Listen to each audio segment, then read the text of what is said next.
So mga idol, ang issue ng ating engine na gagawin ngayon ay ayaw daw umandar. So susubukan natin paandarin ito dahil may sumubok na rin na magpapandar. So try natin. So bago natin paandarin, so scan muna natin ito kung anong makikita doon sa scanner. So doon muna tayo sa loob.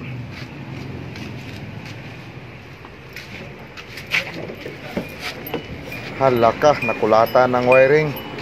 So scan muna natin. So yan. Tapos iwan natin yung susi. Sana lang mga idol ay makapag-scan tayo ng mabuti dahil kulata na talaga itong wiring. So ito, observe lang muna natin ito. So mga idol, ang unit na ating gagawin ngayon ay Tucson ito, 2008 model, at ang history ay overheat. Tapos yun, kakilala natin na mekaniko at na-overhaul nila ito. So ito, scan natin muna. Tapos 3 years na daw ito, hindi na pandar. So sana mga idol mapandar natin ito.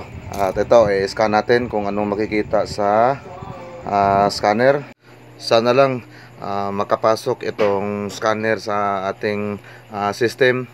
So ito mga idol, may nahanap na tatlong fault code sa ECM. So sa engine ito. So ayan, antayin lang natin kung anong fault code na ituturo. So ngayon mga idol, ito may tatlong trouble code. So doon na tayo sa engine. Tatanggalin natin at subukan natin linisan at i-trouble yung mga wiring. So let's go, doon na tayo sa baba. So ngayon mga idol, yung tatanggalin natin at ating titignan itong camshaft sensor. So check natin yung mga wiring, pati rin itong intake air. Ito mga idol, so may air cleaner, so sobrang dumi. So hugasan natin. Yan. Pati rin itong intake air sensor mga idol. So lininisan natin to ng maayos para makapag-sense siya. So ito, pagka ayaw pa rin siya, so mapipilitan na tayo magpalit dito. Pati rin itong camshaft sensor. So try lang natin nilinis yung mga sakit at saka yung loob nito. Ating lilinisan lang muna.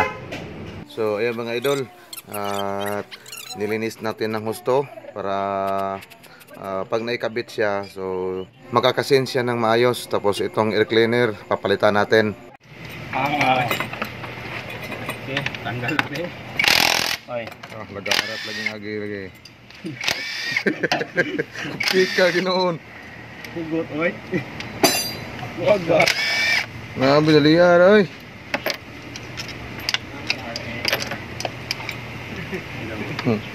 Ya ada mga aruno naming kaon dia. Kawog tising dia. Ang baku awan ay gasa kananan.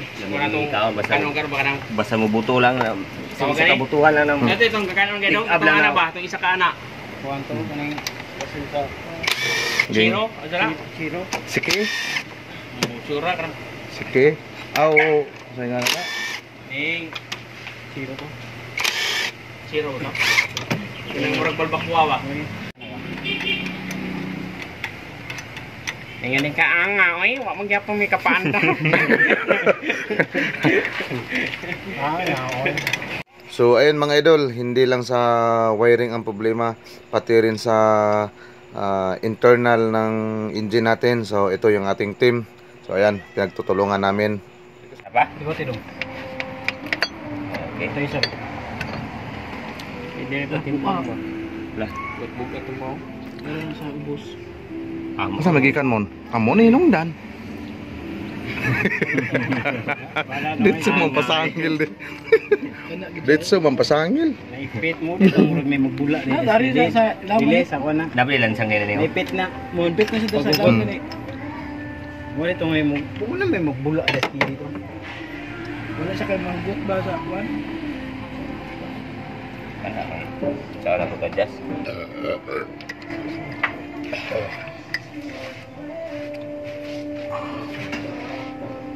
Okay guys, tara guys oh. Okay guys. Guys, Tara isa. Resita na. tara, tara. Ito ba no? Lang, pinagsaon lang to. So ayun mga idol, natapos namin na timing yung sa may camshop dahil napansin ng aming team ay hindi siya tumugma at pati yung kanyang mga rocker arm. So eto, i-assemble na. So pagkatapos dito, so paandarin natin. So ang ating project dito mga idol is paandarin lang. Kung ano naman yung makikita natin sa susunod, kung halimbawa yung tunog ng makina, kung fuel knock, kung ano man, so iba na naman yun. Pero yung project namin dito is kung paano natin to mapapandar. Kaya ito, pinagtutulungan ng ating team para mapandar lang. So ito, kakabit na namin yung injector. Pagkatapos dito, paandarin natin kaagad. So ito, ikakabit lang itong mga fittings ng injector. Ang uring sa dos, nakita to? Kuday. Ipakita sa dong. Oo. Kita mo gana sa kuha no. Oo. Dili na mo battery. Wala pa naka-record. Record na. Record na. Oo, ganaw. Mga Yan. Oh, yan, na-under na yan. battery na siya. Oh, ina na ba na ganun batudlo na ko. Ina na yan, na-under na yan kasi na timing na yung kuan. Isa may engine support. Lihok na lagi. So ngayon mga idol, ito, try namin paandarin kung okay na ba. Sige, ready to start. Okay, start.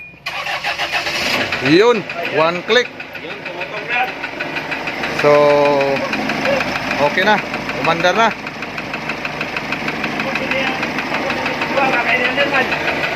Eh, may check engine, so wala. Okay.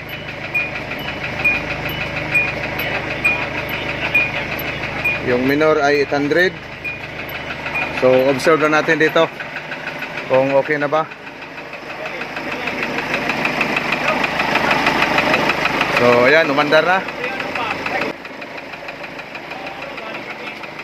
So ngayon mga idol, ikakabit muna namin yung air cleaner. Try natin patakbuhin dahil matik ito. So observe naman natin kung anong makikita. So ito, kakabit muna namin. So yan, test na yung unit natin mga idol. So susubukan kung okay ba yung hatak niya dahil ilang taon din to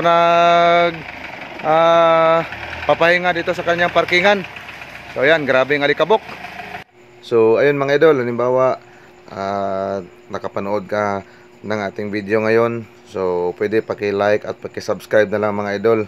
So meron tayong Facebook account at meron din tayong YouTube channel. So ayun mga idol, salamat sa nakapanood rito. So I hope masusuportahan nyo kami at sana masubscribe nyo kami mga idol para updated ka sa ating videos na gagawin. So ayun mga idol, salamat at sa ulitin naman, thank you.